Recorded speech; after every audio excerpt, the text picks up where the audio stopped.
Tractor wouldn't start today, so I pulled the starter. Everything looks good, spins. Bench tested, it looked like it was going to work. Still wouldn't work. Took it apart. Oh my.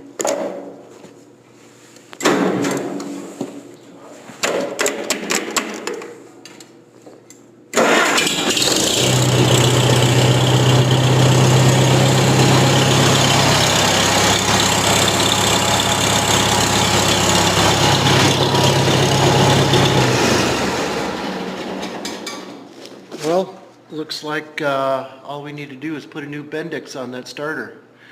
Brushes look about 60-70%. Armature was clean and shiny. Not real smooth, but it was clean and shiny. And new Bendix, and I think we'll be good. Alrighty, that's what I got.